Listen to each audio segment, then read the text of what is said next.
여러분은 노숙자 할머니가 법정에서 벌이는 믿을 수 없는 반전 드라마를 상상해 보신 적 있으신가요?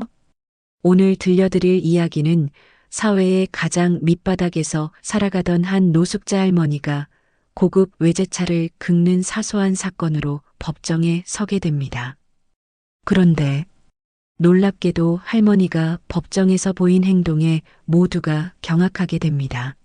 대체 이 할머니의 정체는 무엇일까요? 왜 그녀는 30년간 법조계를 떠나 거리의 노숙자로 살아왔을까요?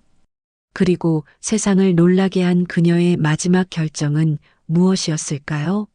지금까지 들어본 적 없는 충격적인 법정 드라마, 오늘 밤 여러분의 마음을 뒤흔들 이야기로 함께하겠습니다. 끝까지 듣지 않으시면 정말 후회하실 겁니다. 서울의 번화가, 겨울의 차가운 새벽 공기가 온몸을 애는 듯 했습니다. 낡은 담요를 어깨에 두른 70대 노인 이순자 할머니는 종이컵을 들고 거리에 앉아 있었죠. 지나가는 사람들은 그저 고개를 돌릴 뿐입니다. 몇몇은 동전 하나를 던져주기도 하지만 대부분은 마치 할머니가 존재하지 않는 것처럼 지나갑니다. 감사합니다, 젊은이. 이순자 할머니는 동전을 넣어준 사람에게 허리를 굽혀 인사했어요. 주름진 얼굴에는 감사의 미소가 번졌습니다. 하지만 그 눈빛 속에는 누구도 알아채지 못하는 깊은 지혜가 숨겨져 있었죠.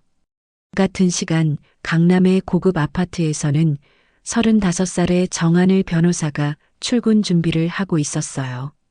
비싼 맞춤 정장을 입고 넥타이를 매며 거울을 바라봤습니다. 오늘도 승소하겠군. 그는 자신감 넘치는 표정으로 중얼거렸죠. 정하늘은 요즘 법조계에서 가장 핫한 스타 변호사였습니다. 거의 모든 사건에서 승소했고 TV 법률 프로그램에도 자주 출연했어요. 사람들은 그를 승소 제조기라고 불렀죠.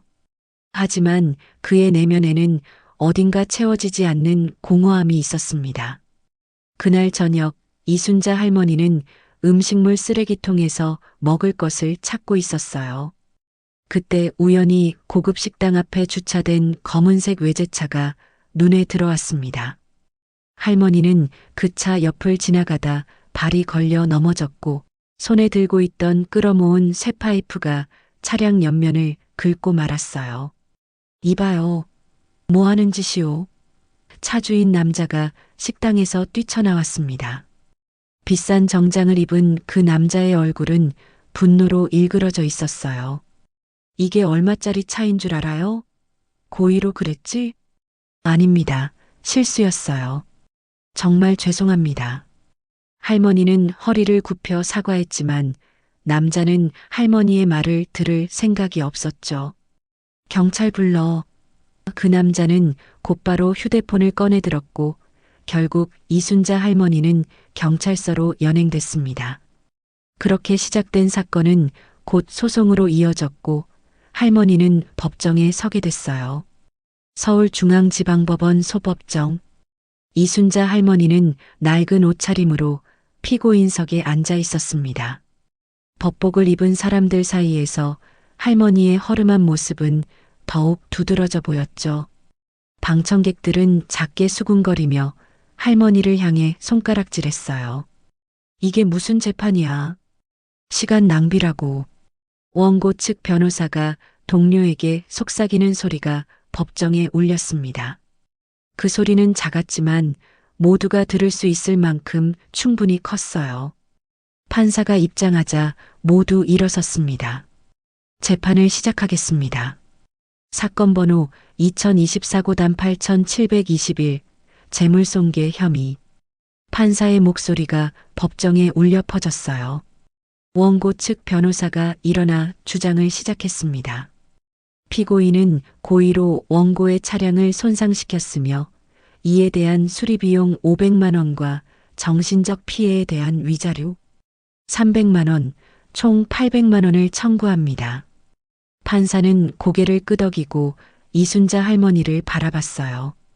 피고인 측은 어떻게 답변하시겠습니까? 법정은 조용해졌습니다. 모든 시선이 할머니에게 향했어요. 이순자 할머니는 천천히 자리에서 일어났습니다. 그녀의 허리는 약간 굽어 있었지만 눈빛만은 또렷했죠. 변호인은 따로 없습니다. 제가 직접 변호하겠습니다. 할머니의 말에 법정은 술렁였습니다. 방청객들은 놀란 표정으로 서로를 바라봤고 원고 측 변호사는 비웃음을 감추지 못했어요. 피고인, 법적 대리인 없이 진행하시겠다는 말씀이신가요? 국선 변호인을 지원받으실 수 있습니다. 판사가 다시 물었습니다. 이순자 할머니는 조용히 고개를 들었어요. 그 순간 그녀의 눈빛이 변했습니다. 방황하는 노숙자의 눈빛이 아닌 강인함과 결단력이 깃든 눈빛으로 변했죠. 네, 직접 변호하겠습니다. 충분히 가능합니다.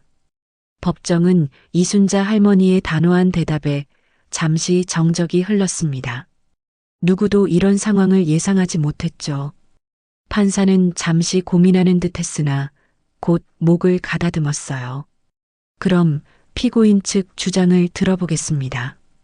이순자 할머니는 조용히 자리에서 일어나 낡은 서류 가방을 꺼냈습니다. 그 모습에 방청객들 사이에서 작은 웃음소리가 나왔지만 할머니는 아랑곳하지 않았어요. 우선 원고 측이 주장하는 고의적 손괴는 사실이 아닙니다. 할머니의 목소리가 법정에 울려 퍼졌습니다. 그 순간 모두가 할머니의 말투에 놀랐어요. 떨리는 노인의 목소리가 아닌 명확하고 논리적인 말투였죠. 도로교통법 제34조에 따르면 원고의 차량은 불법 주정차 상태였습니다. 해당 지역은 주정차 금지 구역이며 이는 경찰 진술서에도 확인됩니다. 할머니는 서류를 꺼내 판사에게 건넸어요. 원고 측 변호사가 벌떡 일어났습니다. 이에 있습니다. 피고인이 어떻게 이런 서류를... 그의 목소리는 당황스러움을 감추지 못했어요. 판사는 서류를 살펴본 후 고개를 끄덕였습니다. 이에 기각합니다. 계속 진행하세요. 이순자 할머니는 차분히 계속했어요. 또한 민법 제750조에 따르면 과실의 정도에 따라 손해배상액이 결정됩니다. 제가 차량에 낸 스크래치는 측면 하단부 10cm 정도로 수리비용은 50만 원을 넘지 않습니다. 이는 자동차보험협회의 표준 수리비 산정표에서 확인할 수 있습니다. 법정은 이제 완전히 조용해졌습니다. 방청객들은 더 이상 웃지 않았고 모두 할머니의 말에 집중했어요. 원고 측 변호사는 당황한 듯 서류를 뒤적거렸습니다. 정한을 변호사는 방청석에서 이 모든 광경을 지켜보고 있었어요. 그는 우연히 이 재판을 알게 되어 호기심에 방청을 온 것이었습니다. 처음에는 단순한 호기심이었지만 지금은 완전히 다른 감정이었죠. 이 할머니 대체 누구지? 재판이 끝난 후 정한을 변호사는 깊은 생각에 빠져 사무실로 돌아왔습니다. 그는 자신의 책상에 앉아 이순자 할머니에 대해 찾아보기 시작했어요. 이름과 나이로 시작해 가능한 모든 데이터베이스를 뒤졌습니다. 뭐야 이게? 하늘은 화면을 보며 중얼거렸어요. 그의 눈앞에는 30해 전 법조계 신문 기사가 떠 있었습니다. 기사의 제목은 법조계의 샛별, 이순자 판사 연수원 수석 졸업이었죠. 기사와 함께 있는 사진 속에는 젊고 당당한 표정의 여성이 서 있었습니다. 그녀의 눈빛은 오늘 법정에서 봤던 그 노숙자 할머니의 눈빛과 정확히 일치했어요. 하늘은 더 깊이 파고들었고 놀라운 사실들을 발견했습니다. 이순자는 30해 전 대한민국 법조계에서 가장 촉망받는 인재였습니다. 연수원 수석 졸업 후 판사로 임명되었고 공정하고 명확한 판결로 주목받았죠. 그러나 어느 날 갑자기 사임을 선언하고 법조계에서 완전히 사라졌어요. 그 이유는 어디에도 나와 있지 않았습니다. 대체 무슨 일이? 하늘은 궁금증을 참지 못하고 할머니를 찾아 나섰어요. 며칠간의 수소문 끝에 서울역 근처 작은 공원에서 이순자 할머니를 발견했습니다. 할머니, 하늘이 조심스레 다가갔어요. 제가 며칠 전 법정에서 뵀습니다. 이순자 할머니는 고개를 들어 하늘을 바라봤습니다. 그녀의 눈에는 이미 하늘이 무엇을 알았는지 짐작하는 듯한 표정이 있었죠. 무슨 일로 오셨나요? 젊은 변호사님? 왜 그런 삶을 사시는 건가요? 법조계의 샛별이셨잖아요. 하늘의 목소리에는 혼란과 안타까움이 섞여 있었습니다. 이순자 할머니는 잠시 침묵했다가 깊은 한숨을 내쉬었어요. 어떤 일을 겪고 나면 사람은 변하기 마련이죠. 저도 그랬습니다. 어떤 일인지 말씀해 주실 수 있을까요? 할머니의 눈에 슬픔이 깃들었습니다. 정이라는 이름으로 누군가를 잃고 싶지 않았어요. 그래서 떠났습니다. 할머니의 목소리는 작았지만 단호했어요. 재판은 예상과 달리 세 번째 공판까지 이어졌습니다. 이순자 할머니의 논리적인 변론에 원고 측은 당황하기 시작했어요. 특히 원고 측 변호사는 할머니가 제시하는 법률 지식과 증거들에 제대로 대응하지 못했죠. 세 번째 공판날, 법정은 이전보다 더 많은 방청객으로 가득 찼습니다. 이제 노숙자 할머니의 재판은 법조계의 화제가 되었어요. 많은 기자들도 취재를 위해 자리했죠. 원고 측은 차량 수리 비용으로 500만 원을 청구했으나 실제 수리 견적서는 제출하지 않았습니다. 이순자 할머니가 차분히 말했어요. 대신 제가 직접 세 곳의 공인 정비소에서 받은 견적서를 제출합니다. 모두 50만 원 이하로 책정되었죠. 판사가 제출된 서류를 검토하며 고개를 끄덕였습니다. 원고 측 변호사는 자리에서 벌떡 일어났어요. 이건 사기입니다. 노숙자가 어떻게 이런 변론을. 그의 목소리는 화를 참지 못하고 높아졌습니다. 이순자 할머니는 조용히 미소 지었어요. 감정은 법을 이기지 못합니다. 원고 측 변호사님, 혹시 감정에 휘둘리고 계신가요? 법정에 작은 웃음소리가 퍼졌습니다. 방청객들의 표정이 달라졌어요. 처음에는 할머니를 조롱하던 눈빛이 이제는 존경과 감탄으로 바뀌었죠. 원고 측 변호사는 더 이상 참지 못하고 소리쳤습니다. 이 여자가 누군지 아십니까? 거리의 노숙자입니다. 어떻게 이런 사람이 법정에서 변론을 할 수 있다고 생각하십니까? 판사가 의미 작은 의사봉을 두드렸어요. 변호사님, 진정하십시오. 우리나라 헌법은 모든 국민에게 평등한 재판을 받을 권리를 보장합니다. 피고인의 사회적 지위는 재판과 무관합니다. 원고 측 변호사는 말문이 막혔습니다. 그는 당황한 기색으로 자리에 앉았죠. 이순자 할머니는 다시 한번 고개를 들어 법정을 둘러봤어요. 그 눈빛에는 이제 자신감과 결연함이 가득했습니다. 재판이 진행될수록 법원 내부에서도 노숙자가 법정에서 스스로를 변호할 수 있는가에 대한 논쟁이 일었습니다. 일부 판사들과 법조인들은 선례가 될 수 있다며 우려했고, 일부는 오히려 법의 본질을 보여주는 사례라며 지지했죠. 정한을 변호사는 깊은 고민 끝에 결단을 내렸습니다. 그는 다시 이순자 할머니를 찾아갔어요. 이번에는 서울역 근처 작은 골목길에 있는 할머니의 집이었습니다. 박스와 비닐로 만들어진 작은 공간, 그곳이 한때 법조계의 샛별이었던 여성의 거처였죠. 할머니, 제가 도와드리고 싶습니다. 하늘이 진심 어린 목소리로 말했어요. 이순자 할머니는 미소 지었습니다. 무엇을 도와주시겠다는 거죠? 젊은 변호사님? 재판이요. 제가 할머니의 변호를 맡고 싶습니다. 할머니는 고개를 저었어요. 고맙지만 사양할게요. 이건 제가 직접 마무리해야 할 일입니다. 하지만 하늘이 말을 이으려 했지만 할머니가 손을 들어 그를 멈추게 했습니다. 궁금하시죠? 제가 왜 법조계를 떠났는지. 할머니의 목소리는 무겁게 가라앉았어요. 하늘은 조용히 고개를 끄덕였습니다. 이순자 할머니는 깊은 숨을 들이쉬었어요. 30해 전 저는 한 사건을 맡았습니다. 대기업 회장의 아들이 음주운전으로 3명의 목숨을 앗아간 사건이었죠. 증거는 명확했고 법대로라면 실형이 불가피했어요. 할머니의 눈에 눈물이 맺혔습니다. 그런데 상부에서 압력이 들어왔어요. 집행유예로 풀어주라고. 저는 거부했습니다. 그러자 할머니는 잠시 말을 멈추고 떨리는 손으로 눈물을 닦았어요. 그 후 얼마 지나지 않아 제 동생이 의문의 교통사고로 목숨을 잃었습니다.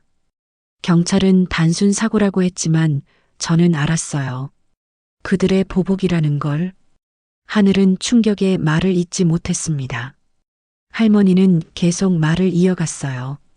그래서 모든 것을 포기하고 떠났어요. 더 이상 정의라는 이름으로 누군가의 목숨을 위험에 빠뜨리고 싶지 않았으니까요. 하지만 지금, 이제는 제가 두려워할 것이 없습니다. 더 이상 잃을 것도 없으니까요. 최종 변론의 날이 밝았습니다. 법정은 인파로 가득 찼고 많은 기자들이 취재를 위해 모여들었어요. 이제 노숙자 할머니의 재판은 전국적인 화제가 되었죠. 이순자 할머니는 평소보다 조금 더 단정한 차림으로 법정에 나왔습니다. 낡았지만 깨끗이 세탁된 옷, 그리고 단정하게 빗어넘긴 머리카락이 그녀의 위엄을 더해줬어요. 존경하는 재판장님, 할머니가 최종 변론을 시작했습니다. 오늘 저는 저의 무죄를 주장하는 것을 넘어 우리 사법 시스템의 본질에 대해 말씀드리고 싶습니다. 법정은 숨죽인 채 할머니의 말에 귀를 기울였어요. 법은 모든 이에게 평등해야 합니다. 부자든 가난한 사람이든 권력자든 노숙자든 상관없이 말이죠. 하지만 현실은 어떻습니까? 할머니의 목소리가 점점 힘을 얻었습니다. 원고 측은 처음부터 저를 무시했습니다. 노숙자니까 배운 게 없을 테니까 돈이 없으니까라는 편견으로 말이죠. 그러나 법 앞에 그런 차별은 없어야 합니다. 할머니는 천천히 서류를 꺼냈어요. 또한 저는 원고 측이 고의로 과장된 수리비를 청구했으며 심지어 위증까지 했다는 증거를 제시하겠습니다. 그녀가 제출한 서류에는 원고가 다른 사건에서도 유사한 방식으로 과도한 배상금을 청구한 전력이 드러났습니다. 더욱 충격적인 것은 원고가 제출한 차량 사진이 실제 사고 당시의 것이 아니라 다른 손상을 포함시켜 편집한 것이라는 증거였어요. 이것은 명백한 위증이며 법정 모욕죄에 해당합니다. 할머니의 목소리는 단호했습니다. 법정은 술렁였고 원고 측은 완전히 당황한 모습이었어요. 판사는 잠시 생각에 잠긴 듯 했다가 결정을 내렸습니다. 증거 검토를 위해 잠시 휴정을 선언합니다. 1시간 후 재판이 다시 시작됐습니다. 판사의 표정은 엄중했어요. 본 재판부는 피고인 이순자 씨의 주장을 인정하며 원고의 고소를 기각합니다. 더불어 원고는 위증 및 증거 조작 혐의로 수사 의뢰될 것이며 피고인에게 정신적 피해에 대한 위자료 500만 원을 지급하도록 명령합니다. 법정은 환호성으로 가득 찼습니다. 이순자 할머니는 조용히 미소 지었어요. 그녀의 눈에는 30해 만의 승리를 축하하는 눈물이 맺혔습니다. 이순자 할머니의 재판은 전국적인 뉴스가 되었습니다. 거리의 변호사, 정의의 할머니 같은 별명이 언론을 통해 퍼졌어요. 많은 사람들이 그녀의 과거와 현재에 관심을 가졌고 그녀의 용기에 감동받았죠. 재판 일주일 후 정한을 변호사는 이순자 할머니를 다시 찾아갔습니다. 이번에는 작은 선물을 들고 갔어요. 할머니, 축하드립니다. 하늘이 꽃다발과 함께 정중히 인사했습니다. 이순자 할머니는 미소 지었어요. 고맙습니다. 젊은 변호사님. 덕분에 용기를 냈어요. 제가 뭘 했다고요? 할머니께서 모든 걸 해내신 거잖아요. 할머니는 고개를 저었습니다. 당신이 저를 믿어줬죠. 그게 큰 힘이 됐어요. 하늘은 잠시 망설이다 입을 열었어요. 할머니, 제안이 있습니다. 저와 함께 일하시면 어떨까요? 무슨 뜻이죠? 할머니가 놀란 눈으로 물었습니다. 무료 법률 상담소를 열려고 합니다. 진짜 도움이 필요한 사람들을 위한 곳이요. 할머니의 지혜와 경험이 필요합니다. 이순자 할머니의 눈에 다시 한번 눈물이 고였어요. 하지만 이번에는 기쁨의 눈물이었습니다. 정말 그런 곳이 가능할까요? 네, 가능합니다. 이제는 법이 사람을 품어줄 수 있다는 걸 보여줄 때예요. 할머니가 그 시작이 되어주세요. 몇 달 후 서울의 한 작은 건물 앞 모두를 위한 법률 상담소라는 간판이 걸렸습니다. 이순자 할머니는 새 옷을 입고 상담소 문을 열었어요. 문 앞에는 이미 긴 줄이 서 있었습니다. 그 중에는 한때 할머니를 조롱했던 사람들도 있었어요. 어서 오세요. 이순자 할머니는 첫 번째 내담자를 맞이했습니다. 그녀의 얼굴에는 따뜻한 미소가 번졌죠. 무엇을 도와드릴까요? 그날부터 이순자 할머니는 정한을 변호사와 함께 소외된 이들을 위한 법률 조언을 제공했습니다. 그들의 상담소는 금세 유명해졌고 도움이 필요한 많은 사람들이 찾아왔어요. 어느 날 한 노인이 상담소를 찾아왔습니다. 그는 떨리는 손으로 서류를 내밀었어요. 대기업에서 저희 마을 토지를 강제로 빼앗으려고 합니다. 도와주실 수 있을까요? 이순자 할머니와 정한을 변호사는 서로를 바라보았습니다. 그들의 눈빛에는 결연한 의지가 담겨 있었어요. 걱정 마세요. 함께 싸워드리겠습니다. 이순자 할머니가 단호하게 말했습니다. 몇 주 후 그들은 대기업을 상대로 한 집단 소송을 준비했어요. 언론은 이 사건을 할머니의 두 번째 정의라고 불렀습니다. 많은 법조인들이 자원봉사로 도움을 주겠다고 나섰고 시민단체들도 지지를 표명했죠. 할머니, 이번에도 이길 수 있을까요? 하늘이 걱정스럽게 물었습니다. 이순자 할머니는 미소 지었어요. 이길 수 있고 이겨야 합니다. 법은 약자를 지키기 위해 존재하는 것이니까요. 30해 전 불의에 굴복하지 않다가 모든 것을 잃었던 한 여성. 그녀는 이제 거리의 노숙자에서 다시 정의의 수호자로 돌아왔습니다. 이순자 할머니의 이야기는 법정 안팎에서 희망의 상징이 되었고 많은 이들에게 용기를 주었어요. 정의는 언제나 승리합니다. 비록 더디더라도 말이죠. 이순자 할머니는 종종 이렇게 말했습니다. 그녀의 말처럼 세상은 천천히 그러나 확실히 변화하고 있었어요.